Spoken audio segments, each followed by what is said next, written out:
এই সূর্য নড়িস না, এখনো আমার কাছে আরশে বেলালের আজান আসেনি। বলুন তো দুনিয়াতে তার কি মূল্য ছিল? কিনা একটা গোলামের কথা কে মনে রাখে? কিন্তু আল্লাহর নবী সাল্লাল্লাহু আলাইহি সাল্লাম বলছেন, আমি যখন জান্নাতে দাখিল হব না, আমার উটের লাগামটা, রশিটা বেলালের হাতে থাকবে। জান্নাতে ঢোকার পরে আমি বলবো, এই বেলাল আজান দাও। আর ও প্রথম ব্যক্তি হবেন জান্নাতে গিয়ে আজান দেবে। আর তার এই আজানের আওয়াজ সমস্ত জান্নাতি আর জাহান্নামীদের কানে আল্লাহ পৌঁছে দেবে।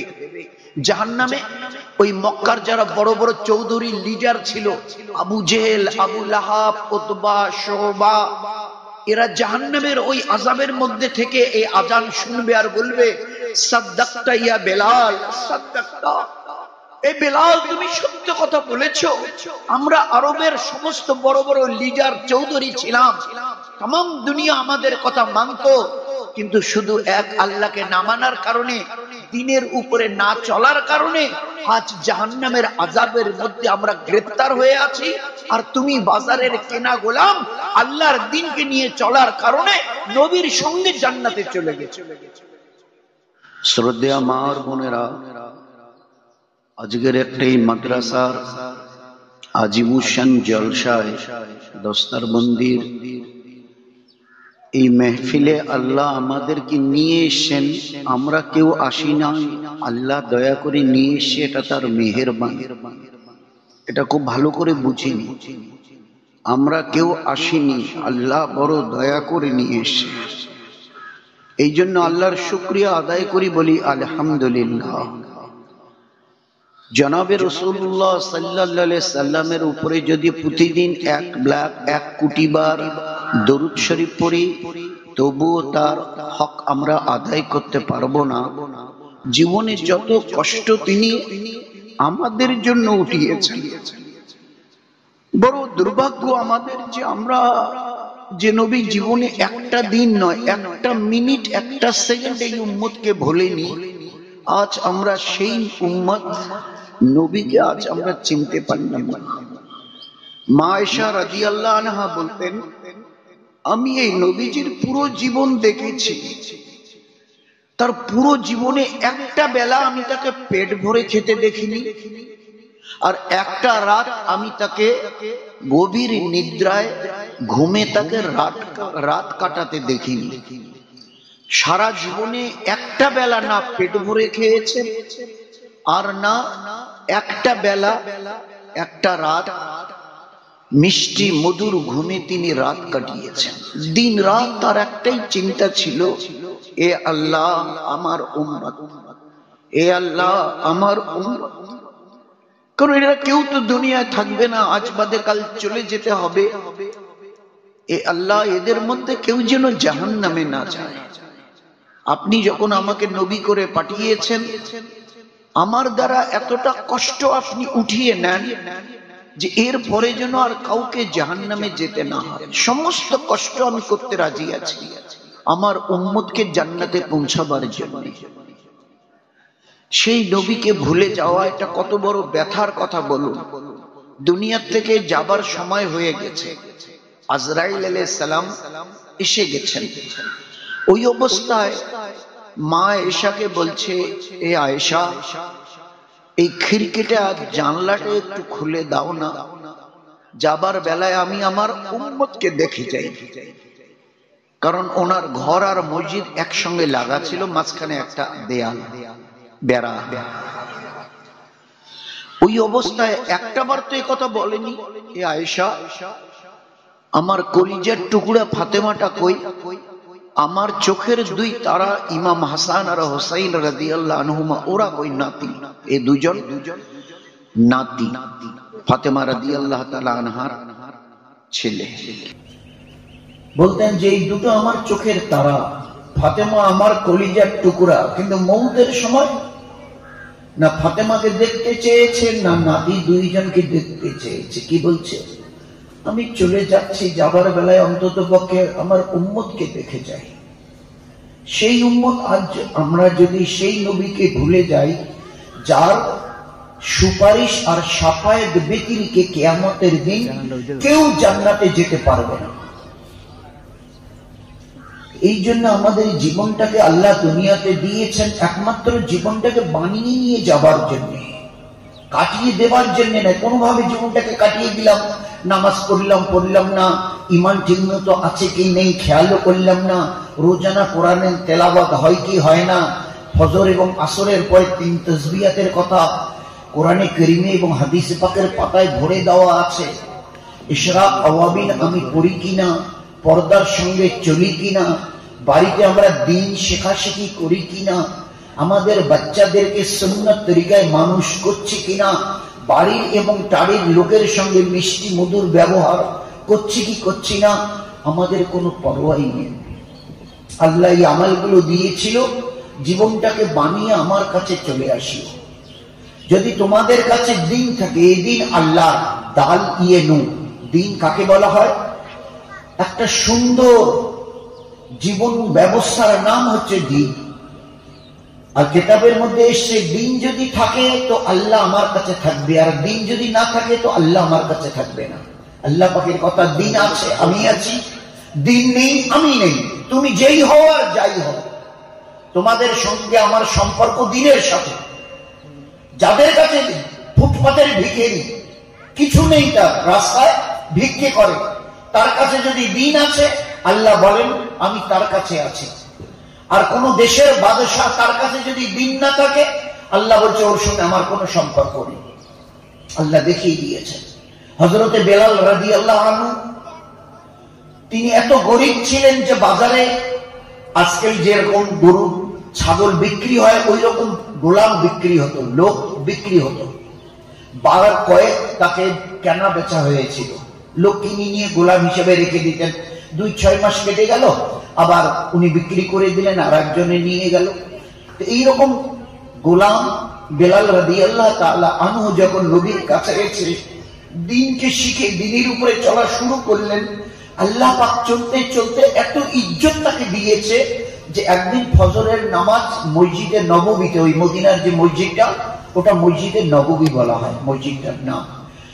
তো ওই দিন ফজরের নামাজের আজান ওনাকে, উনি আজান দিতেন, কিন্তু ওই দিন ওনাকে দিয়ে আজান দেয়া হয়নি, অন্য একজন কাউকে দিয়ে আজান দেয়া হয়েছে। আল্লাহর নবী এবং সাহাবারা সুন্নত 2 রাকাত করে বসে অপেক্ষা করছে, আকাশটা একটু ফটফটা মতো হোক, ফরজ নামাজটা পড়ে নি। কিন্তু আকাশের রং বদলায় না, যেরকম অন্ধকার ওই রকমই আছে। আল্লাহর নবী বড় চিন্তিত হলেন, এরকম তো হওয়ার কথা নয়। সঙ্গে সঙ্গে জিবরাইল এসে সালাম দিয়ে বলছে, এই আল্লাহর পেয়ারা রাসূল, আপনি তাড়াতাড়ি করে বেলালকে ডেকে আজান দিতে বলুন। আল্লাহ পাক আরশে বেলালের আজান শুনবার জন্য অপেক্ষা করছে, আর বেলালের আজান আরশে যায়নি বলে আল্লাহ সূর্যকে রুখে দিয়েছেন, আটকে রেখেছে, সূর্যকে উঠতে দেয়নি। এই সূর্য নড়িস না, এখনো আমার কাছে আরশে বেলালের আজান আসেনি।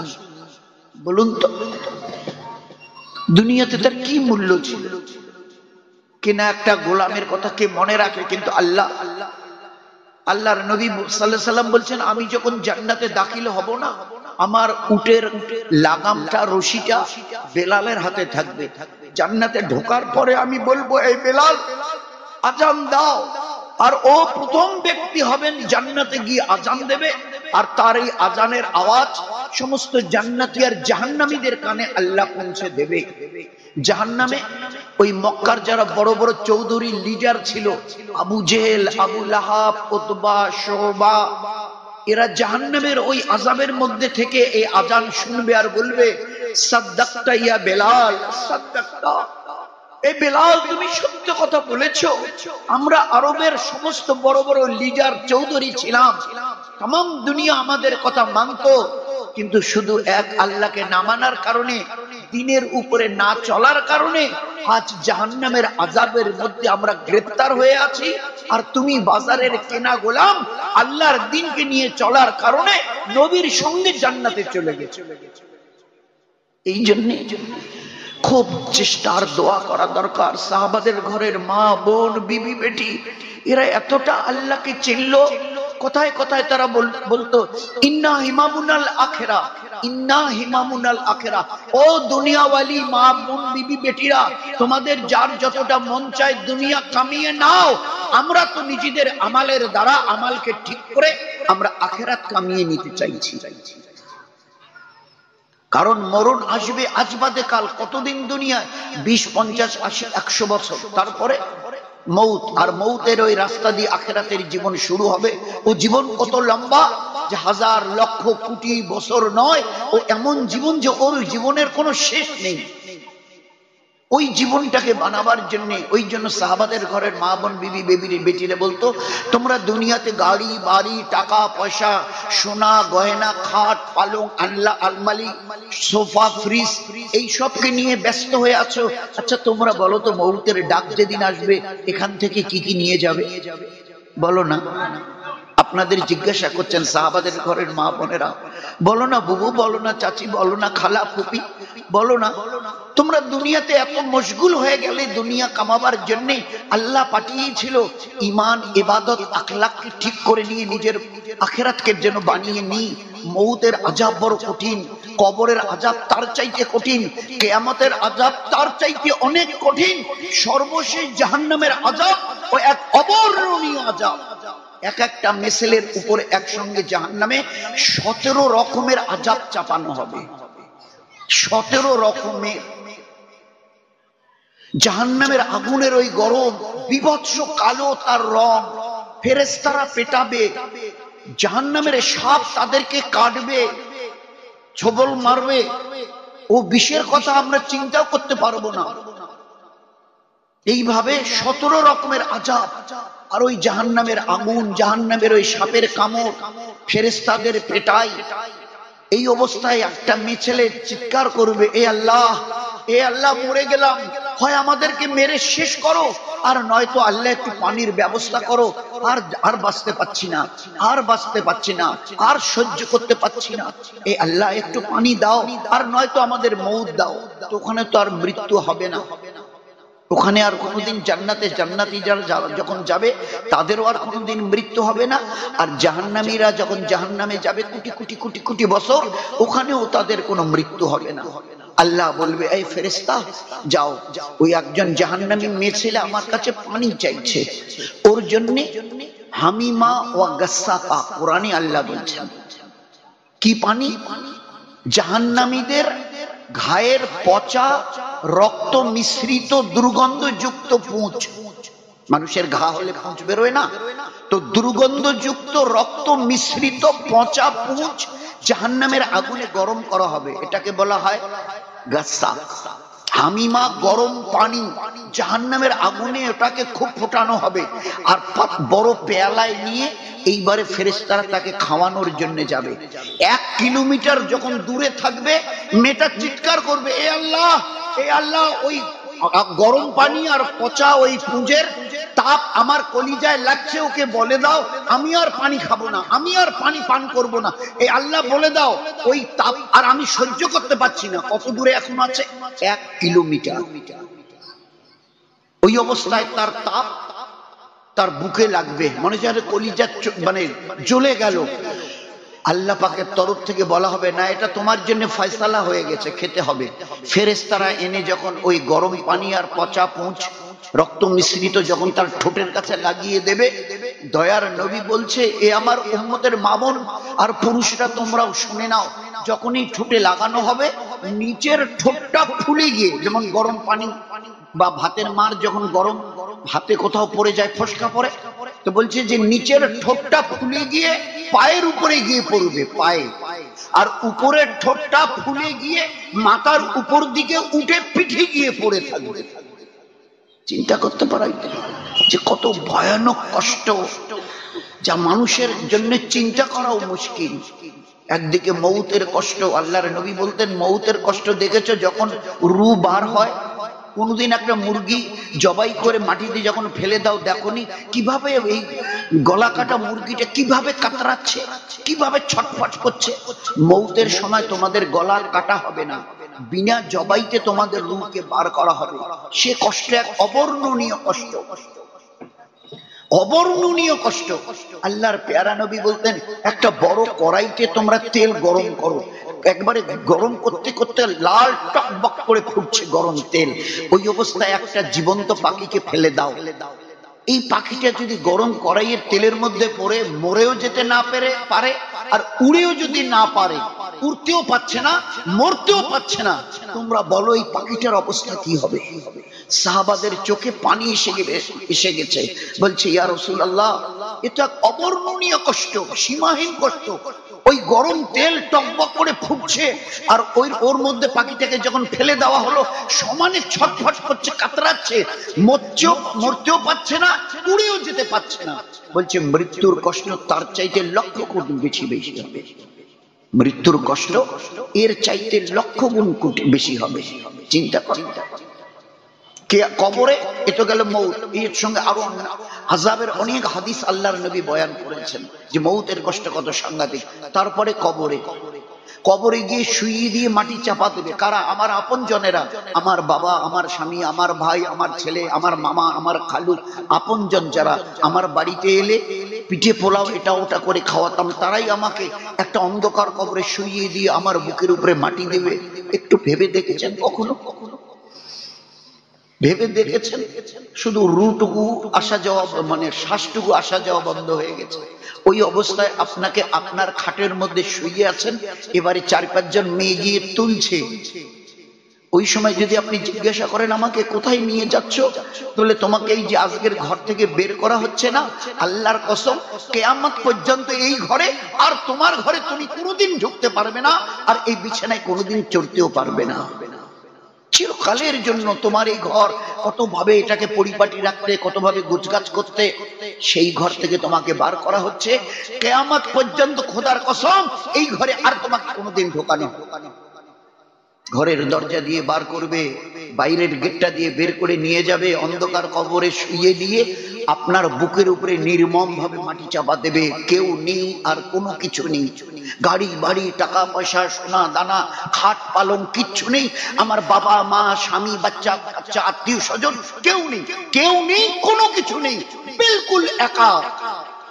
ওই সময়ের কথা চিন্তা করে জীবনটাকে কতটা ঈমান, ইবাদত, ইবাদতের মধ্যে নামাজ, তেলাওয়াত, তাসবিহ, পর্দা পুশিদা, বাচ্চাদের তালিম তারবিয়াত, জবানের হেফাজত, বাড়ির এবং টাড়ির লোকের সঙ্গে মিষ্টি মধুর ব্যবহার, 24 ঘন্টা সংসারে যে কাজগুলোই করছেন এগুলো নবীর সুন্নাত তরিকায়।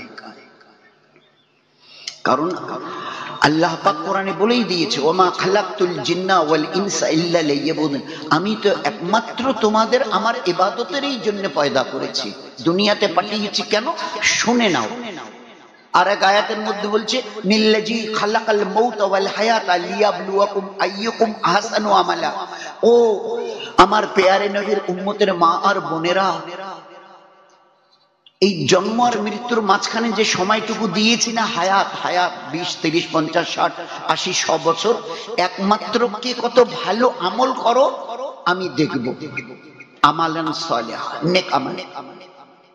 লিয়াবলুয়াকুম আইয়ুকুম আহসানু আমাল, আহসান মানে হোসেন, সুন্দর, ভালো আমল কে কতটা করো, এরই জন্য আমি দুনিয়াতে পাঠিয়েছি। ঈমান, ইবাদত, আখলাকের দ্বারা নিজের জীবনটাকে বানিয়ে নাও। তো আল্লাহ পাক কি বললেন কোরআনে? আমি একমাত্র আমার ইবাদতের জন্য। আমাদের ভুল ধারণাটা কি? আমাদের মা বোনদের নামাজ পড়া ইবাদত, কোরআন পড়া ইবাদত, রমজান মাসে রোজা ইবাদত, তাসবিহ পড়া ইবাদত, দান খয়রাত করা ইবাদত। সংসারের কাজ, তাহলে ওটা তো একটা কাজ। বাড়ি ঝাড়ু দেওয়া, তো ওটা তো একটা কাজ।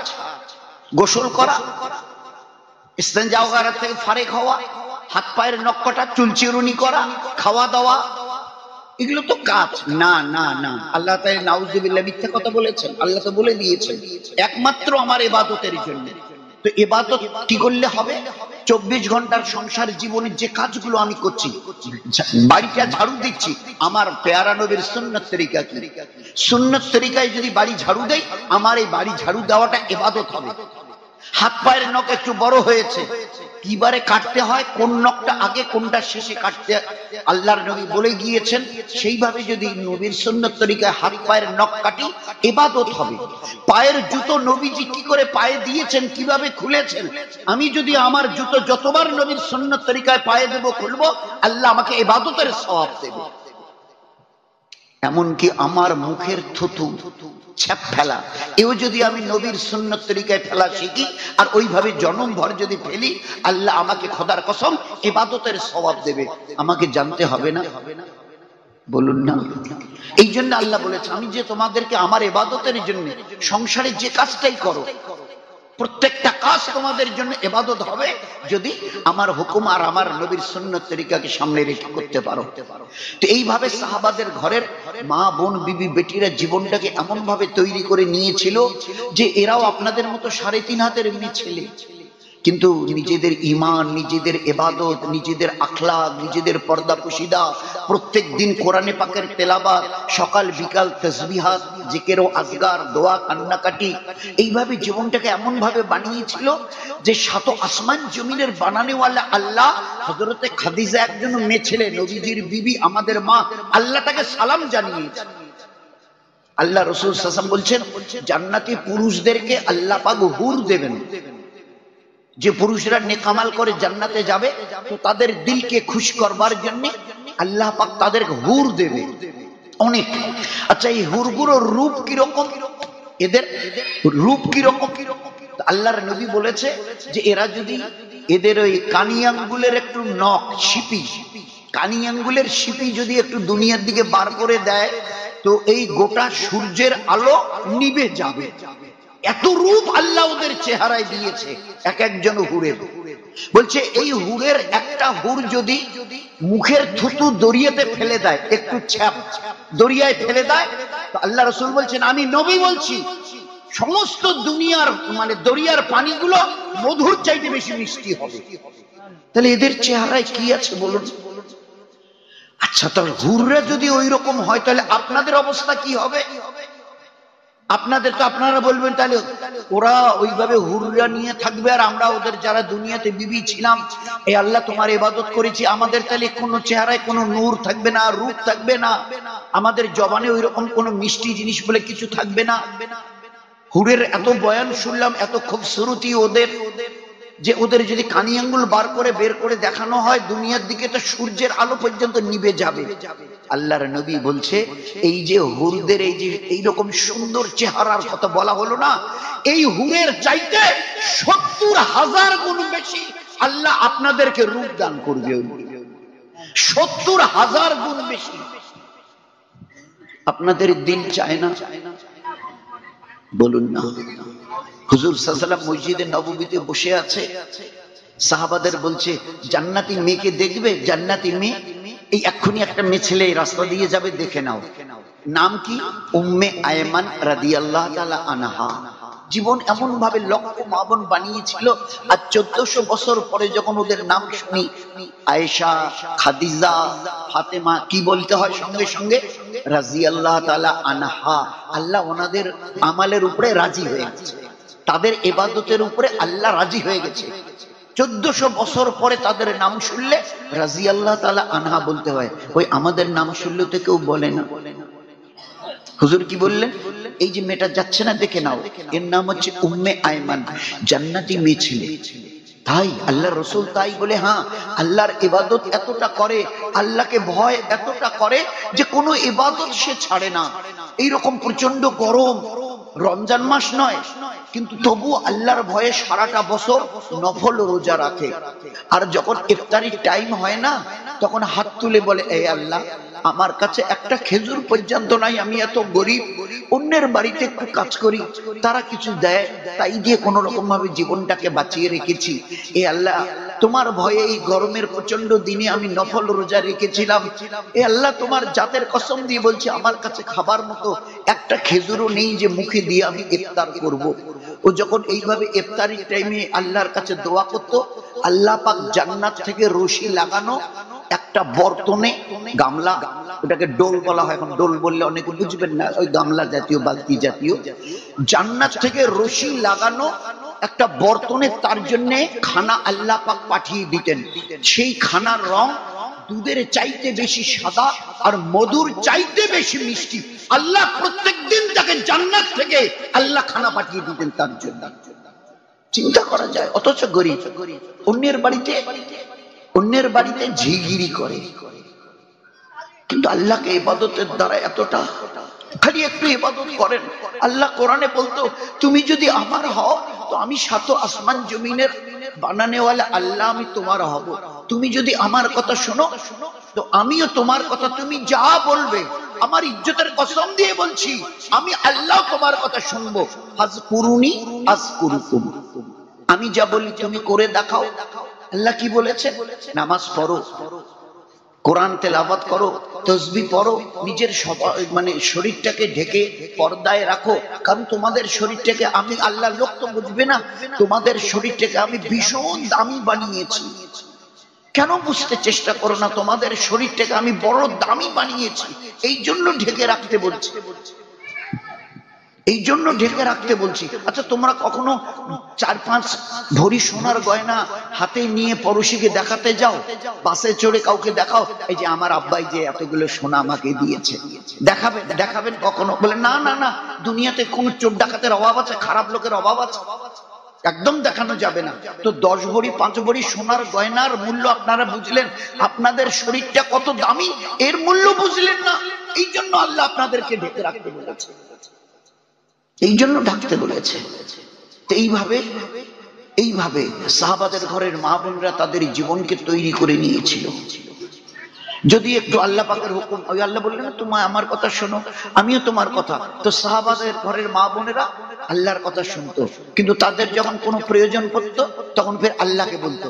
যেমন একটা ঘটনা, এ আল্লাহ, আমি যে চোখে দেখি না আমার বাচ্চাটা যে মরে গেল, ছেলে বাচ্চা, কিন্তু বাচ্চাটা যে মরে গেল আমি তো চোখেই দেখি না। আমি ভাবছিলাম ছেলেটা বড় হলে আমার হাত ধরে এখানে ওখানে আমাকে নিয়ে যাবে, একটু ওকে আমি দিয়ে সাহারা নেব। এ আল্লাহ, তুমি না কোরআনে বলেছো আল্লাহ ইউহয়ী ওয়া ইউমীত, আমি ওই আল্লাহ যে হায়াত দিতে জানি, মৌত দিতে জানি, ফের জিন্দা করতে জানি। তা তুমি তো কিয়ামতের ময়দানে সবাইকে জিন্দা করবে, ওই দিন যদি জিন্দা হয়, জীবিত হয়, তো আমার কি লাভ বলো? আর আজকের যদি ওই বাচ্চাটাকে তুমি দোবারা জিন্দা করে দাও তো তোমার তো কোনো মুশকিল নেই, তুমি তো ফাইয়াকুনের মালিক, তুমি তো জবরদস্ত কুদরত রাখনেওয়ালা, যা তুমি ইরাদা করো তাই তুমি করতে পারো, তোমার ইরাদা কিছু হবার জন্য যথেষ্ট। সাহাবাদের ঘরের মায়েরা পর্যন্ত ওইরকম চিনতেন আল্লাহকে। এই আল্লাহ, তোমার তো কিছু করার জন্য কারো সাহায্যের দরকার নেই, তুমি একাই কিছু করার জন্য যথেষ্ট। এই আল্লাহ, আমি একটা অন্ধ মেয়ে ছেলে, আমি 2 রাকাত নফল নামাজ পড়ে তোমার কাছে আমার বাচ্চার হায়াত চাইছি, হায়াত ফেরত দিতে বলছি। তার দোয়া শেষ হয়নি, তার আগে তার মরা বাচ্চাকে আল্লাহ পাক বাঁচিয়ে দিয়েছে। কোরআনে আল্লাহ কি বলছিলেন? তুমি যদি আমার কথা শোনো তো আমিও তোমার কথা শুনবো। কতটা শুনবেন? বাচ্চা মরে গেছে, 2 রাকাত নফল নামাজ পড়ে হাত উঠিয়ে যখন বলেছে, মরা বাচ্চাকে আল্লাহ হায়াত দিয়ে বসিয়ে দিয়েছে। কিভাবে চিনিয়েছিল, কতটা চিনিয়েছিল। যেখানে আমার সাহায্যের কেউ থাকবে না সেইখানে আমার আল্লাহ, আমি যদি তার হই, আল্লাহ আমার হয়ে আমাকে সাহায্য করবে। জাহাজে কিছু লোকজন যাচ্ছিল, একটা পাথরের ধাক্কা লেগে পানি জাহাজটা দরিয়ায় যাচ্ছিল, ধাক্কা লেগে পানি জাহাজটা একবারে চুরমাচুর হয়ে গেছে, প্রায় লোক মরে গেছে। বাকি কিছু লোক 2-4 জন ওই জাহাজের তক্তা নিয়ে তার উপরে কোন রকম বসেছিল, আটকে ছিল, এবারে ভেসে যাচ্ছে, বেঁচে আছে। তো একটা জওয়ান, সেও একটা তক্তার উপরে কেমন করে যেন বেঁচে গেছে। এই জওয়ান দেখে যে একটা মেয়ে ছেলে, সেও একটা তক্তা নিয়ে তক্তার উপরে বসে চলছে, ভেসে যাচ্ছে। এই জওয়ান কি করেছে, তাড়াতাড়ি করে পানি হাত দিয়ে খেয়ে ওই মেয়ে ছেলেটার কাছে গেছে, গিয়ে ওর তক্তাতে উঠে নিজের তক্তাটা ছেড়ে দিয়েছে। ছেড়ে দিয়ে এবার মেয়ে ছেলেটাকে বলছে, আমি তোমার সঙ্গে ওই অপকর্ম মানে খারাপ কাজ করবো, একটাই জেনা করবো, তুমি তৈরি হও। মেয়েটা তখন বলল, এরে আল্লাহর বান্দা, দরিয়ায় ভাসতেছি, এখনো বাঁচবো কিনা জানি না, আর তুমি এই অবস্থায়, আল্লাহর ভয় তোমার অন্তরে এতটুকু নাই? বলো সব ছেড়ে দাও, ওসব ছেড়ে দাও, আমি ওসব কোনো কিছু শুনতে রাজি নই, তুমি তৈয়ারি হও, তৈয়ার হও, আমি তোমার সঙ্গে মিলবো। এবারে যখন দেখলো যে এ তো এমন সাংঘাতিক হয়ে গেছে, আর একদম হাড্ডা কাড্ডা, খুব জওয়ান, এ তো ছাড়বে না, তো বলছে আচ্ছা ঠিক আছে, এক কাজ করো, আচ্ছা বাচ্চাটাকে একটু চুপ হতে দাও। বাচ্চাটাকে একটু চুপ করি। বাচ্চাটা কি করে, মা চিমটি কাটে, বাচ্চাটা কাঁদে। তো ফের যখন কাঁদতে কাঁদতে বাচ্চাটা চুপ হয়, আবার চিমটি কাটে, ফের ব্যথা পেয়ে বাচ্চাটা কাঁদে। এই জওয়ান দেখলে তো বাচ্চাটা বড় বিরক্ত করছে। এবারে বাচ্চাটার হাত ধরে মায়ের কোল থেকে টেনে নিয়ে দড়িয়ায় ছুঁড়ে ফেলে, দড়িয়ায় ছুঁড়ে ফেলে দিল। দিয়ে বলছে বাস, এবার তো আর কোনো ঝামেলা নেই, চলো তৈয়ার হও। বলে এবারে তার উপরে উঠতে যাচ্ছে। ওই অবস্থায় শুধু একটা কথা বলেছিল, এ আমার আল্লাহ, ওরে আমার আল্লাহ। কারণ এই দরিয়ার মাঝখানে একমাত্র তুমি ছাড়া আর আমাকে বাঁচাতে। তো যখন বলেছে আল্লাহ, তো দরিয়া থেকে একটা বড় মাছ এসে ওই জওয়ানের মাথাটা কামড়ে ধরে দরিয়ায় নিয়ে চলে গেছে। একা ভেসে যাচ্ছে দরিয়াতে। দূর থেকে দেখে যে একটা আরেকটা পানি জাহাজ আসছে। এবারে ও তাড়াতাড়ি নিজের কাপড়টা হাতে নিয়ে, কাপড় কিছু হাতে জড়িয়ে হাত তুলে দেখাচ্ছিল, হাতটা নেড়ে দেখাচ্ছিল যদি তারা কোনোভাবে দেখে। তো জাহাজওয়ালারা দেখেছে যে জাহাজ চালায় তার নাম ক্যাপ্টেন, আর সে একটা যন্ত্র দিয়ে দেখে, দূরবীক্ষণ যন্ত্র দিয়ে দূরে কোথাও কি হচ্ছে না আছে সব দেখা যায়। ওই যন্ত্রটা চোখে নিয়ে দেখছিল। তো দেখতে পাচ্ছেন উনি যে একটা মেয়ে ছেলে তক্তায় ভেসে যাচ্ছে, তক্তায় বসে হাত নাড়ছে, কাপড় হাতে নিয়ে কাপড়টা এরকম নাড়া দিচ্ছে। তো এবারে ওই জাহাজের যে ক্যাপ্টেন আর কি, জাহাজ যিনি চালান, পাইলট, তিনি এবারে জাহাজটাকে তার কাছে নিয়ে এসছে। আস্তে আস্তে নিয়ে কাছে নিয়ে গিয়ে ছোট্ট একটা নৌকো পাঠিয়ে দিয়ে তাকে তুলে নিয়েছে। এবারে মেয়ে ছেলেটা নৌকার উপরে উঠে গেল। এখন ওকে বলল, আপনি বোন, আপনি ভিতরে গিয়ে বসুন, আরো প্যাসেঞ্জার আছে, আপনি গিয়ে ভিতরে বসুন। তো মেয়ে ছেলেটা এবারে ভিতরে গিয়ে বসবে বলে যাচ্ছে। এবারে যেতে যেতে ওই জাহাজের ভিতরে, দরিয়ার মাঝখানের ওই জাহাজ চলছে, যেতে যেতে গিয়ে এবারে দেখে একজনের কোলে তার ওই বাচ্চাটা জাহাজের একটা লোকের কোলে। দেখে বলছে, এ আমার বাচ্চা, এ আমার বাচ্চা, এ আমার বাচ্চা। তো জাহাজের লোকগুলো বললো, নিশ্চয়ই মেয়ে ছেলেটার মাথা খারাপ হয়ে গেছে, হয়তো পাগলি টাগলি হবে। তা বলে, না না না, আমার মাথা খারাপ হয়নি, এটা আমার বাচ্চা, আমার বাচ্চা। তো জিজ্ঞাসা করলে, এটা তোমার বাচ্চা, তুমি কি করে বললে? তো পুরো কেচ্চা শুনিয়েছে। এক জালেম জওয়ান আমার ইজ্জত নষ্ট করার জন্য আসছিল।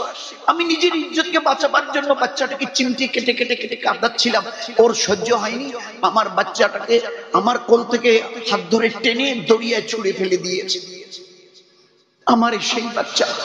এবারে ওরা বলছে, জাহাজের লোকগুলো, বোন তোমার কাহিনী শেষ হয়েছে বলা? বলে হ্যাঁ, আমার কেচ্চাও জাহাজ যেটুকু। বলে এবার আমাদেরটা শোনো। আমরা জাহাজ নিয়ে আসছিলাম এইভাবে, আসমান থেকে আওয়াজ আসছে, ও জাহাজের নাবিক, ও জাহাজের প্যাসেঞ্জারেরা, সামনে দেখো একটা বাচ্চা দরিয়াতে একটা মাছের উপরে বসে খেলছে। একটা ছোট বাচ্চা দুধ পিতা হুয়া দরিয়ায় মাছের পিঠে বসে খেলছে। মাছের পিঠে মানে মাছ একটাকে আল্লাহ পাক তুলে দিয়েছে, আর বড় মাছ তার পিঠের উপরে বসে অল্প একটু পানি আর পানি দিয়ে বাচ্চাটা হাত দিতে দিয়ে টুপ টুপ টুপ টুপ করে খেলছে। মানে একদম ওর উপরে সামান্য একটু পানি, ওর পিঠে মানে একদম পানি ছুঁই ছুঁই। যে ওই দেখো একটা বড় দরিয়ার মাছের পিঠে একটা বাচ্চা খেলছে, ওই বাচ্চাটাকে তুলে নাও, আর ওই বাচ্চাকে যদি না তোলো আমি আল্লাহ পুরো জাহাজকে গারক করে দেবো, বরবাদ ধ্বংস করে দেবো। এই আওয়াজ আসমান থেকে আসছিল। আমরা জান বাঁচাবার জন্য তাড়াতাড়ি জাহাজকে ওই বাচ্চার কাছে যখন নিয়ে গেছি, যত কাছে যাচ্ছে আস্তে আস্তে মাছটা একটু নিচের দিকে পানির দিকে তলিয়ে যাচ্ছে। আমরা মাছটার কাছে গেলাম, মাছটা এবারে একটু নড়ে উঠলো। আমরা ওই মাছটাকে মানে বাচ্চাটাকে মাছের পেট থেকে তুলে নিলাম। মাছটা এবারে দরিয়ায় তলিয়ে গেল, চলে গেল। তো যারা এবারে ওই দৃশ্য দেখেছে, অমুসলমান যারা ছিলেন, এই দৃশ্য দেখে সঙ্গে সঙ্গে কলেমা পড়ে ঈমান কবুল করে নিয়েছে। তো সেই জন্য আমরা কি করে ভুলে যাই যে আল্লাহ আমাদের কত ইজ্জত দিয়েছে জানেন? আপনাদের কোলে বড় বড় নবী, রসুল, ওলি আল্লাহ, গাউস, কুতুব, আবদাল আপনাদের কোলে আপনারাই জন্ম দিয়েছেন। লাখো নবী আপনাদের মা বলে ডেকেছে। লাখো নবী এবং রসুলদের মায়ের জাত আপনারা, হাজারো লাখো কোটি ওলি আল্লাহদের মা আপনারা। সেই মায়েদের জাত আপনারা কি করে আল্লাহকে আর আল্লাহর ইবাদতকে ভুলে গেলেন? আমাদের তো বুঝে আসছে না। বলুন বলুন, আমাদের নবীকে আল্লাহ পাক 40 বছরের নবুয়ত দিলেন, তাকে নবী বানানো হলো। যখন তাকে নবী বানানো হলো, উনি ভয়ে কাঁপতে কাঁপতে ঘরে এসে বলছে ওনার বিবি খাদিজা রাদিয়াল্লাহু আনহাকে, খাদিজা আমাকে কম্বল জড়িয়ে দাও, আমার বড্ড ভয় হচ্ছে যে আমি বোধহয় আর বাঁচবো না। কেন কেন? আল্লাহ আমাকে নবী বাঁচিয়েছেন, নবী করে পাঠিয়েছেন, নবুয়ত দিলেন আমাকে দাওয়াত দেবার জন্য। আমি ভয়ে একবারে খুব মানে জড়সড় হয়ে যাচ্ছি, কম্বল গায়ে জড়িয়ে দাও। তো খাদিজা রাদিয়াল্লাহু তাআলা না ওই সময় বললেন, আপনাকে আপনার আল্লাহ বরবাদ, কারণ আপনি তো কারোর সঙ্গে দুর্ব্যবহার করেন না, এতিমকে সাহায্য করেন, মানুষকে আপনি সৎ রাস্তা দেখান, আপনাকে নিশ্চয়ই আপনার আল্লাহ আপনাকে বরবাদ ধ্বংস করবেন। আপনি কেন ঘাবড়াচ্ছেন? যে আল্লাহ আপনাকে নবুয়ত দিয়েছে সেই আল্লাহ আপনার থেকে কাজ নেবে। তো হুজুর বলছেন, আল্লাহ রাসূল তখন, খাদিজা আমি যদি দাওয়াত দেই তো আমার এই দাওয়াত কে কবুল করবে? ইমানের যদি দাওয়াত আমি লোককে দেই কে কবুল করবে তুমি বলো? সঙ্গে সঙ্গে খাদিজা রাদিয়াল্লাহু আনহা বললেন, এই আল্লাহ রাসূল আপনি দাওয়াত দেন, আমি আগে কবুল করব, এক্ষুনি কবুল করব। আল্লাহর নবী দাওয়াত দিলেন, খাদিজা রাদিয়াল্লাহু আনহা সঙ্গে সঙ্গে দাওয়াত কবুল করে কলেমা পড়ে ইমানের মধ্যে দাখিল হলো। তো পৃথিবীর সর্বপ্রথম ইমান লানেওয়ালা ওয়ালিদের মধ্যে এক নম্বরে কার নাম? আপনাদের মতো একজন মেয়ে খাদিজা রাদিয়াল্লাহু। আমাদের পুরুষরা সেখানে জায়গা পায়নি, খাদিজার আগে কোন পুরুষ ইমান আনেনি। তো নবীজি নবুয়ত পেলেন, দাওয়াত দিলেন, কে ইমান প্রথম কবুল করেছে? খাদিজা। দ্বীনের জন্য জান কে কোরবান করেছে? শহীদ কে হয়েছে? জান দিয়ে দিয়েছে আল্লাহর দ্বীনের জন্য। কি বলবেন আপনারা? হযরতে সুমাইয়া রাদিয়াল্লাহু তাআলা আনহা এক সাহাবিয়া মেয়ে, কি অপরাধ ছিল? উনি যখন ইমান কবুল করলেন তারপরে চুপকে চুপকে রাত্রিবেলা দুশমন চতুর্দিকে ভরা, চুপকে চুপকে এর বাড়ি ওর বাড়ি ওর বাড়ি এইভাবে চুপকে চুপকে রাত্রিবেলা গিয়ে তাদেরকে ইমানের দাওয়াত দিত। আবু জেহেল আবু লাহাব দেখলো এ তো বড় সাংঘাতিক করছে, আমাদের নিজেদের আমাদের যেটা ধর্ম সেটাকে তো খতম করে দেবে, এর ব্যবস্থা করতে হবে। তো তারা প্রথম আবু জেহেল আবু লাহাব যারা দ্বীনের দুশমন ছিল, সুমাইয়া রাদিয়াল্লাহু আনহাকে ধরে বর্ষা মেরে তাকে শহীদ করে দিল। তো ইসলামের জন্য কে জান দিয়েছে সবার আগে? বলে একজন মেয়ে ছেলে হযরতে সুমাইয়া। আমরা পুরুষরা চান্স পাইনি। আল্লাহর দ্বীনের জন্য সবচাইতে বেশি মাল কে লাগিয়েছে?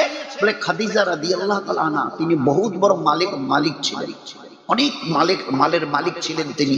সমস্ত মাল নবীজির হাতে তুলে দিয়ে বলছেন, এই আল্লাহ রাসূল আমি এগুলো নিয়ে কবরে যেতে রাজি নই, আপনি দ্বীনের জন্য এগুলোকে লাগান। তো সর্বপ্রথম ইমান লানেওয়ালি আপনারা, শহীদ যদি কেউ হয়ে থাকে তো আপনারা, মাল যদি কেউ দ্বীনের জন্য লাগিয়ে থাকে তো আপনারা।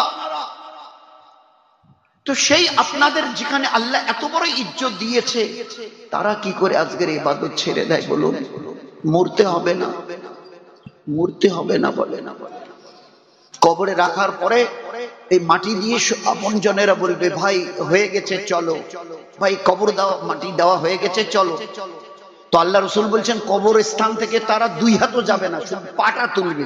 পাটা তুলে এবারে অনেক ফেলবার জন্য, এবারে আগে যাবার জন্য পাটা তুলবে।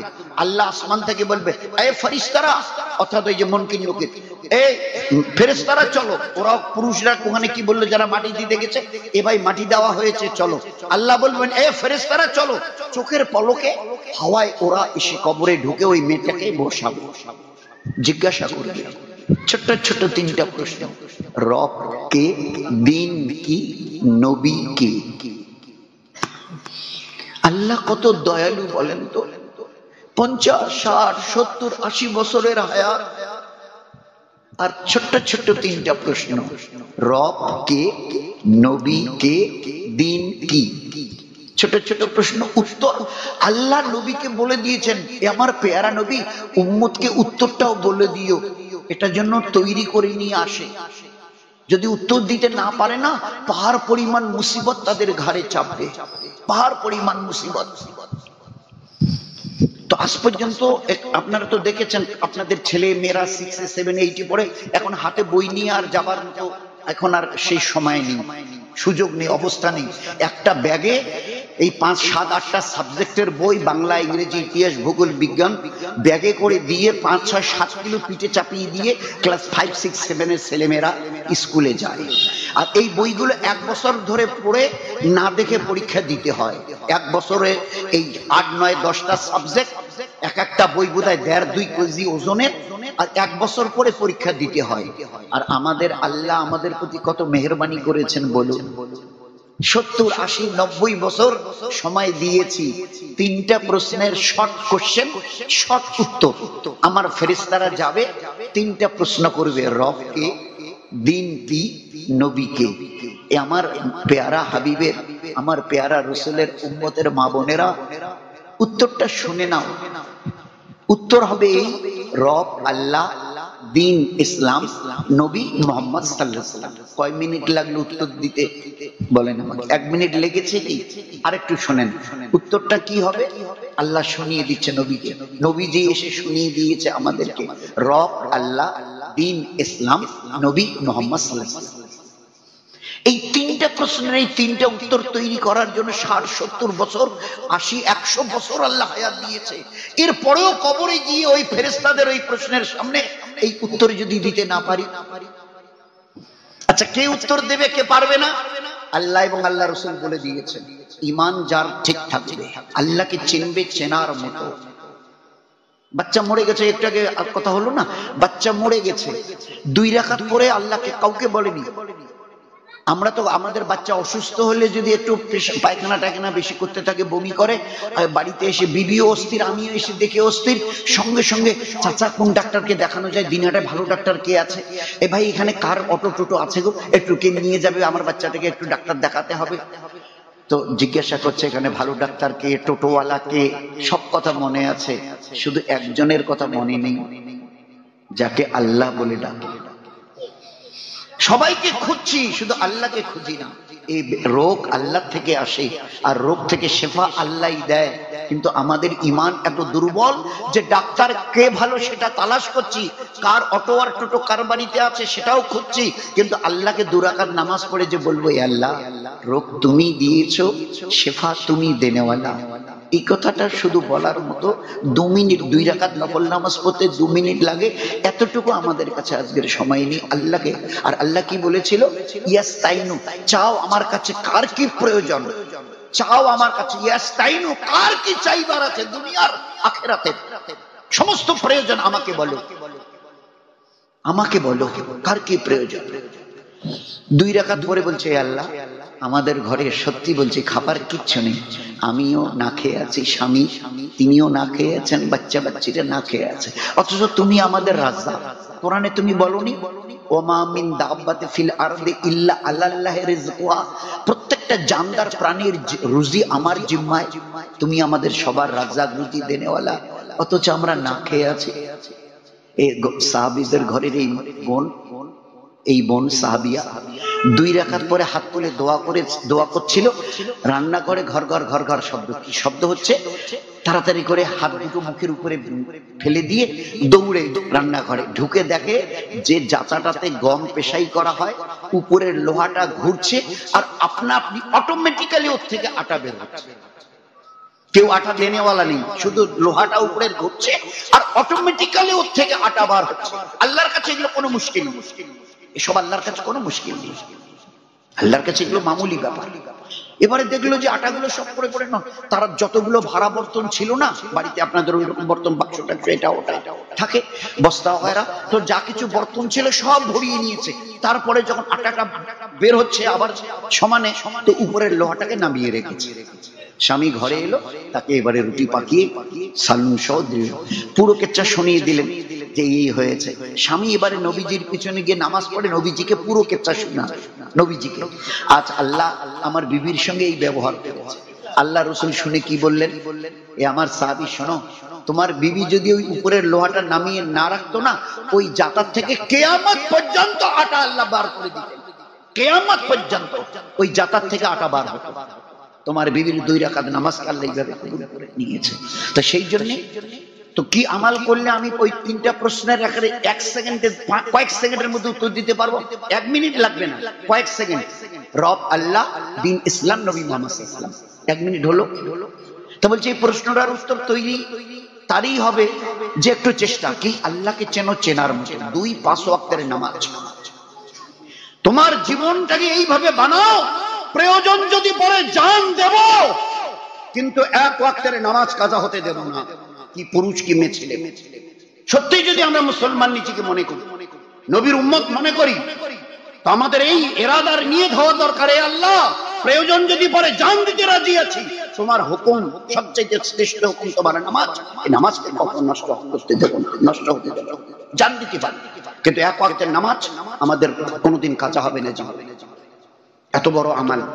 নামাজের ব্যাপারে মাওলানারা কি বলেন? নামাজের ব্যাপারে আমাদের মাওলানা সাহেবরা কি বলেন, যে নামাজ কত বড় সাংঘাতিক আমাল, কত বড় জরুরি।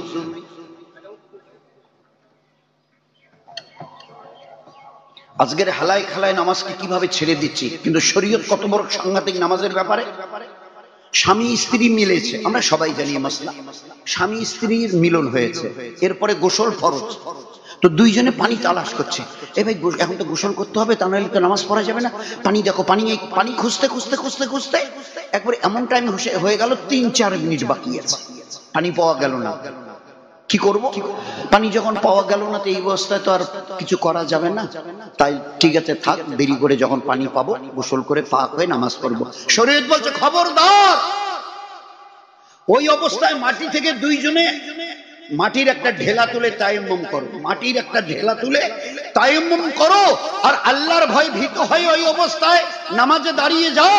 আল্লাহ তোমার নামাজকে কবুল করবেন, কিন্তু শুনে রেখে দাও কাজা করার কোনো হুকুম নেই, কাজা করতে পারবে না। চিন্তা, এত বড় শরীর নাপাক, স্বামী স্ত্রীর মিলন হয়েছে নাপাক শরীরে, আর 3-4 মিনিট পানি পাচ্ছি না, আর একটু দেরি করলে নামাজ কাজা হবে। বলছে তুমি একটা মাটির ঢেলা তুলে তায়াম্মুম করে নামাজে দাঁড়িয়ে যাও, আল্লাহ তোমার নামাজকে কবুল করবেন, কিন্তু কাজা করতে পারবেন। কত সাংঘাতিক শরীয়ত বলুন। পেশাব পায়খানা করেছি, পানি তালাশ করছি, পাক হতে হবে, ওই অবস্থায় খুঁজতে খুঁজতে পানি পাওয়া গেল না, 3-4 মিনিট বাকি, আর একটু দেরি করলে নামাজ কাজা হবে। শরীয়ত কি বলছে? ওই অবস্থায় একটা মাটির ঢেলা নিয়ে তায়াম্মুম করে নামাজে দাঁড়িয়ে যাও, খবরদার কাজা করার হুকুম নেই। সেই নামাজের সঙ্গে কি ব্যবহার হচ্ছে? একটা মা তার বাচ্চা প্রসব করছে, বাচ্চার কিছু অংশ বের হয়ে এসছে বাইরে, ভালো করে শুনি, এখনো রক্ত আসেনি, এই অবস্থায় তার নামাজ পড়া ফরজ, ফরজে আইন। ওই অবস্থায় নামাজ না পড়া গুনাহ কবিরা, বড় গুনাহ। কিভাবে পড়বে? তো শুয়ে আছে, কাতরাচ্ছে বেচারি, বাচ্চার কিছু অংশ বেরো হয়ে এসছে, ওই অবস্থায় না বসতে পারবে, না দাঁড়াতে পারবে, না রুকু সেজদা, বলছে কিচ্ছু করতে হবে না, ওর হাতে একটা মাটির ঢেলা দাও, তায়াম্মুম করুক, আর ও যদি নিজে করতে না পারে তোমরা যে কোনো একজন মেয়ে ছেলে তায়াম্মুম করিয়ে দাও, আর তাকে বলো তুমি চোখের ইশারায় নামাজটা পড়ে নাও, কিন্তু খবরদার কাজা করতে পারবে না, কাজা করার কোনো হুকুম নেই। Can you imagine it? ভাবতে পারি এই কথাটা। ওই নামাজ, যে নামাজকে আল্লাহ পাক আমাদের দিয়েছিল আল্লাহর কাছ থেকে নেবার জন্য, ইয়াস্তাইনু, চাও আমার কাছে, কার কি প্রয়োজন? ইয়াস্তাইনু বিসসাবরি ওয়াস সালাত, নামাজের দ্বারা কি করে চাইবে? বলে 2 রাকাত নামাজ পড়ো, 5 ওয়াক্তের নামাজ পড়ো, হাত উঠাও, কি চাও বলো, আমি আল্লাহ তোমাদের সব প্রয়োজনকে পূরণ করে দেব, কিন্তু নামাজের মাধ্যমে। এই জন্য ঈমান, 5 ওয়াক্তের নামাজ, কোরআনে কারীমের রোজ তেলাওয়াত, যে বাড়িতে মা বোনেরা কোরআন তেলাওয়াত প্রতিদিন করে, ওই বাড়িতে আল্লাহ পাক রহমত আর বরকত। সকাল ফজর আসরের পরে 3 তাসবিহাতের পাবন্দি, নিজের জবানের হেফাজত। সাহাবাদের ঘরের মা বোন বিবি বেটিরা জানেন, মা দরজা খুললে অপেক্ষা, ওই ঘর থেকে বৌমা আসবে, ও বেরোলে আমি আগে সালাম দেব। বৌমা দেখতো আম্মার শব্দ পেলাম গলার, শাশুড়ির, উনি বের হলে আমি আগে সালাম দেব। মা অপেক্ষা করতো, ওই ঘর থেকে বেটি বের হবে তো আমি ওকে আগে সালাম দেব। বেটিরও নিয়াত ওই, যে মা বের হলে আমি আগে সালাম দেব। কেন? আল্লাহ রাসূল বলতেন, 2 জনের মধ্যে যে আগে সালাম দেবে 190টা নেকি আগে দেওয়া, যে আগে সালাম দেবে। 2 জনের মধ্যে সালাম দাও, হাতে হাত দিয়ে মুসাফা করো, ছোট্ট একটা দোয়া, ইকফিরুল্লানা ওয়ালাকুম। আমি নবী বলছি, যদি হাতে হাত দিয়ে তোমরা মা বেটিতে শাশুড়ি বলতে যায় হাতে হাত দিয়ে যদি মুসাফা করো, তোমাদের 2 জনের পিছনের সমস্ত গুনাহ আল্লাহ মাফ করে দেবেন, আর 2 জনের দিলে আল্লাহ মহব্বত দান করবেন, একে অপরের মহব্বত দিয়ে দিল ভরিয়ে দেবে। আছে এই আমলগুলো আমাদের? বলুন বলুন না। আচ্ছা আমরা করি? সাহাবাদের ঘরের মা বোনদের কোলেও আপনাদের বাচ্চারা যেমন কাঁদে, তাদেরও কাঁদতো। আজকে আপনাদের কাছে খুব অনুরোধ আমার, এই মোবাইল বাচ্চাদের হাতে যা বরবাদ করেছি, জীবন ওদের করেছি, আর যেন না করি। দিন কয়েক আগে মায়ের কোলে বাচ্চা কাঁদলে আমাদের ঘরের মায়েরা কি বলতো? বাবা চুপ চুপ, বাঘ আসবে, ভালুক আসবে, হাতি আসবে। সাহাবাদের কোলে যখন বাচ্চা কাঁদতো, তাদের মায়েরা বলতো, এই মা চুপ, আল্লাহ আসবে, রসুল আসবে, ফেরেশতা আসবে, কিয়ামত আসবে। বলেন তো, দুইজন মায়ের চিন্তায় আসমান জমিনের মতো ফারাক। ও সাহাবাদের মা কোলের বাচ্চাকে বলছে আল্লাহ আসবে, চুপ, রসুল আসবে, ফেরেশতা আসবে। আল্লাহর কথা শুনে শুনে মায়ের কোলে বাচ্চা বড় হচ্ছে। আমাদের মায়েরা দিন নিজেরা সহিভাবে শিখেনি, শিখতে চেষ্টা করেনি, জানতে চেষ্টা করেনি, জীবনটাকে দিনের উপরে চালায়নি। বাচ্চা আজ মায়ের কাছে, মায়ের কোলে যদি কাঁদে, ইমানওয়ালি মা, মুসলমান নয়, ইমানওয়ালি মা, তার কোলে বাচ্চা কাঁদলে বলছে চুপ, বাঘ আসবে, ভালুক, জানোয়ারের কথা শুনিয়ে শুনিয়ে বাচ্চাকে বড় করেছে। কি হবে বলো, কি হবে? তো এই জন্য বাচ্চাদের তালিম, তরবিয়াত, জবানের হেফাজত, গীবত, শিকায়েত, পরনিন্দা, পরচর্চা, এগুলো হারাম, হারাম, হারাম। অপরের গীবত করার চাইতে, আমি তো বুঝবার জন্য শুধু বলি যে আপনাদের এই যে 4-5 জন মেয়ে ছেলে একসঙ্গে হয়ে এর ওর নামে ইজ্জত, তাদেরকে বেইজ্জত করার জন্য, ছোট করার জন্য গীবত শিকায়েত করছেন। আপনাদের জওয়ান বেটা আছে? আমরা বলি গাবুর বেটা, জওয়ান বেটা আছে? বলে আছে। কিরকম বয়স? বেশ 18, 20, 22 বয়সের তাগড়া।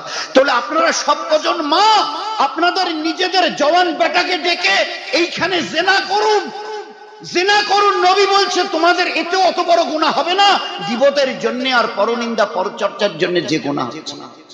আল গিবাতু আশাদ্দু মিনাজ জিনা, গীবত করা জিনা করার চাইতে বড় অপরাধ। আজ আমাদের অবস্থা এই যে 2-4 জন মেয়ে ছেলে একসঙ্গে হলে ওই আলাপগুলো ছাড়ার জন্য, সাহাবাদের ঘরে মা বোনেরা যদি একে অপরের মধ্যে দেখা হতো, চাচি মাগরিবের পরে কি একটা ছোট্ট দোয়া আছে, আল্লাহুম্মা আজিরনা মিনান নার, ওই দোয়াটা যদি 7 বার পড়ে রাতে, যদি তার মৌধা আল্লাহ জাহান্নামে দেন। কোরআনে কি একটা সূরা আছে, যদি ওই বাড়িতে পড়া হয় তো আল্লাহ ওই বাড়িতে কোনোদিন অভাব দেবে না, সূরা ওয়াকিয়া নাকি। তো এগুলো তারা একে অপরের দেখা হলে পড়তো। আমরা গীবত, শিকায়েত, পরনিন্দা, এগুলো শরীয়তে হারাম। এর থেকে জবানকে, শরীরকে বেপরদার থেকে পর্দা করা ফরজ, ফরজে আইন। বাচ্চাদের সুন্নাত তরিকা, এদের দ্বীন শেখান, ইলমি দ্বীন শেখানো ফরজ, ফরজে আইন। কোন মা বাপ যদি তাদের বাচ্চা বাচ্চাকে ইলমি দ্বীন না শেখায় তো গুনাহে কবিরা হবে, বড় গুনাহ হবে। এই জিম্মেদারি মা বাপের। এদের ইলমি দ্বীন শেখানো ফরজ, তালেবুল ইলমি ফরিদা। এরা যদি আল্লাহকে, মউত, কবর, আখিরাত, জান্নাত, জাহান্নামকে না চেনে, জীবনটাকে কি করে তৈরি করবে? এই জিম্মেদারি আপনাদের। আজ যদি হেলায় খেলায় বাচ্চাদেরকে ইলমি দ্বীন, আমালে দ্বীন যদি না শেখান, তো আমি একটা শেষ কথা বলে দিই, কাল কিয়ামতের ময়দানে নিজেদের ইবাদতের দ্বারা যদি জান্নাতেও চলে যান, ছেলেমেয়েরা যদি দ্বীনদার না হয়, এদের গুনার কারণে এই ছেলেমেয়েরা যখন আখিরাতে জাহান্নামে যাবে, কসমই আল্লাহর, আপনাদের হাত ধরে আপনাদেরকে জাহান্নামে নিয়ে যাবে। ছেলে আর মেয়ে এদেরকে যদি দ্বীনদার, ইলমি দ্বীন শেখানো তাদের জন্য ফরজে আইন, জিম্মেদারি আপনাদের উপরে। এই জন্য বারবার অনুরোধ করা হয়, মা আপনারা দ্বীনদার হন। আপনাদের কাছে যদি সহি দ্বীন সহিভাবে থাকে, আল্লাহ আপনাদের গর্ভ থেকে না, পেট থেকে এক একটা বাচ্চা নয়, হীরা আল্লাহ পয়দা করবে, হীরা, হীরা। মা বলছে বেটা ইলমে দ্বীন শেখা ফরজ, শিখবি না? হ্যাঁ শিখবো। তো এই কিতাব নিয়ে যা। তো কিতাব নেব, মাদ্রাসায় যাব, তো আমাকে খেতে দাও। তো মা বলছে, আমাকে বলছিস কেন? আল্লাহ রাজ্জাক কাকে বল? তো দেখেছে মা কিভাবে আত্মাইয়াতে বসে হাত তুলে দোয়া চায়, বাচ্চা এইভাবে হাত তুলে দোয়া চাচ্ছে। এবারে মা তাড়াতাড়ি খানা এনে পিছনে দিয়ে বলছে, এই দেখ বেটা, এই যে আল্লাহ খানা দিয়েছে। ছেলে চলে গেল, মাদ্রাসা থেকে ফিরে এলো, কিতাব রেখে বলছে, মা মাদ্রাসা থেকে এসে খিদে পেয়েছে, খেতে। আবার আমাকে বলছিস? আল্লাহকে বল। তো ফের আল্লাহকে বলছে, আল্লাহ আমি মাদ্রাসা থেকে এসেছি, খিদে পেয়েছে, খেতে দাও। মা তাড়াতাড়ি করে পিছনে প্লেটে খানা রেখে দিয়ে বলে, এই বেটা দেখ দেখ, এই যে আল্লাহ খানা দিয়েছে, খা। চলছে। একদিন বাচ্চাটা মক্তবে চলে গেছে মাদ্রাসায় ইলমি দ্বীন শিখতে। মা জানে যে ও তো বিকেলে আসবে, তো আমি পাশের বাড়ি একটু কাজ আছে, সেরে আসি। এইবারে মা পাশের বাড়িতে গেছে, আল্লাহর কি ইচ্ছা বাচ্চাটা তাড়াতাড়ি মক্তব ছুটি হয়েছে। বাড়িতে এসে এবারে কিতাব রেখে মা করছে, তো মা তো বাড়িতে নেই, কে শুনবে? এইবারে তখন চিন্তা করছে যে মাকে দেখেই বাকি, ওই তো ওই কথাই বলবে। এবারে হামাগুড়ি দিয়ে আত্মাইয়াতের সুরতে বসে বলছে, আল্লাহ আমি মাদ্রাসা থেকে এসে খিদে পেয়েছে, আমাকে খেতে দাও। এই আল্লাহ আমার খিদে পেয়েছে, খেতে দাও। 1-2 বার বলার পরে যেভাবে পিছনের দিকে মা তাকাতে বলছিল, পিছনের দিকে তাকায়। তো তাকিয়ে দেখে যে একটা সুন্দর খানায়, একদম প্লেটে, দামি প্লেটে খানা ভরে আছে। ভালো করে চেটে চুটে খেয়ে ঘর থেকে বেরিয়ে গেছে। পাশের বাড়ি থেকে মা বাড়ি আসছে। বাড়ির বাইরে মা আর বেটায় দেখা হলো। মা বললো, বেটা কখন এলি? তো বেটা তখন বলছে মা একটু আগে, তা এলি তো আমাকে ডাকলি না, তা বলে তোমাকে ডাকলাম তুমি তো শুনলে না। মা বলছে তা বেটা তুই খাবি নে, আয় খাবি নে আয়। তো তখন বেটা উত্তর দিচ্ছে, 4.5 বছরের বাচ্চা উত্তর দিচ্ছে, মা এই তো খেয়ে এলাম, কিন্তু একটা কথা জানো কি মা, আজকের যে খানা খেয়েছি না, এরকম মজাদার খানা আমি জীবনে কোনোদিন খাইনি। মায়ের চোখে পানি এসে গেছে। মা চিন্তা করছে আমার বেটা কি বলছে। তখন আসমান থেকে আওয়াজ আসছে, এ বখতিয়ারের মা, তুমি তোমার বাচ্চাকে তার তরবিয়ত করেছিলে, তুমি নাও, আমি আল্লাহ খাওয়াই। তোমার বাচ্চা যখন মুক্তব থেকে এসে আমাকে বলেছে এ আল্লাহ, দ্বিতীয়বার যখন বলেছে আল্লাহ আমার খিদে পেয়েছে, আমি ফেরেশতাকে দিয়ে জান্নাত থেকে খানা আমি তোমার বাচ্চাকে খাইয়ে দিয়েছি, জান্নাতি খানা। এ বখতিয়ারের মা শুনে রাখো, তোমার বাচ্চা যদি ওই প্লেটে আজকের হাত লাগাতে দেরি করতো, আমি আল্লাহ আজ আমার রহমতের হাত দিয়ে তোমার বাচ্চাকে খাইয়ে দিতাম। এই ছিল আপনাদের দিনদারি। নবীজি বলতেন মায়েদের কোল বাচ্চাদের মক্তব, মায়েদের কোল বাচ্চাদের মাদ্রাসা। মা তুমি আল্লাহ ওয়ালি হও, ফের দেখো তোমার বাচ্চা বাচ্চি কিভাবে আল্লাহ ওয়ালা হয়। এই জন্যে আপনাদের কাছে আমার অনুরোধ থাকলো, ইমানটাকে খুব হেফাজত করি, 5 ওয়াক্তের নামাজ কোনোদিন না ছাড়ি, কোনো অবস্থায় কোরআনে পাকের তেলাওয়াত রোজ সকাল বিকাল তাসবিহ। কোনোদিন যদি সাগাই সুদের কারণে একটু দেরি হয় তো শোয়ার আগে যখন ঈশার নামাজ পড়ে শোবো, বিছানায় বসে 3 তাসবিহ পুরো করি। নিজের জবানের হেফাজত, গীবত শিকায়েত পরনিন্দা এগুলো হারাম, এর থেকে জবানকে হেফাজত করি, নয়তো আল্লাহকে মুখ দেখানো যাবে না। আমার শরীরের পর্দা করা ফরজ, ফরজে আইন, নিজের শরীরকে পর্দায় রাখি। বাচ্চাদের দ্বীনি তালিম তরবিয়ত করি, বাড়ির আর টাড়ির লোকের সঙ্গে মিষ্টি মধুর নবীওয়ালা আখলাক দেখাই। আর 24 ঘন্টা সংসারের যে কাজগুলো করব সুন্নত তরিকায় করি। রান্না করি, বাড়ি ঝাড়ু দেই, গাড়ি ঘোড়ায় চড়ি, গোসল করি, যে কোনো হাত পায়ের নখ কাটি, প্রত্যেকটা আমাল আমাদের জন্য ইবাদত আর নেকি। যদি নবীর 24 ঘন্টা সংসার জীবনে যে কাজ করছি, একটা কাজ যেন নবীর সুন্নতের খেলাফ না করি। এতটুকু করে যদি জীবনটাকে বানাতে পারি, আল্লাহ দুনিয়াতে রহমত দেবে, বরকত দেবে, সুখ দেবে, শান্তি দেবে, ইজ্জত দেবে। যেখানেই থাকি আমাদের আল্লাহ আমাদের হেফাজত করবে। যেভাবে দরিয়ার মাঝখানে জাহাজ, ওই তক্তার উপরে আল্লাহ হেফাজত করেছে, আল্লাহ হেফাজত করবে। যেদিন দুনিয়া থেকে চলে যাব, আপনার আমাদের জন্য খোদার কসম 8টা জান্নাতের দরজা আল্লাহ খুলে দিয়ে বিনা হিসাবে আল্লাহ আমাদেরকে জান্নাতে পৌঁছাতে দেবে। এই জন্য আপনাদের কাছে অনুরোধ থাকলো, একটু চেষ্টা করি আমালগুলো নিজের জীবনে এনে আল্লাহকে, আল্লাহ রসুলকে খুশ করে যেন দুনিয়া ছাড়তে পারি। আল্লাহ যেন আমাদের তৌফিক দান। ওয়া আখির দাওয়ানা আলহামদুলিল্লাহ রাব্বিল আলামিন।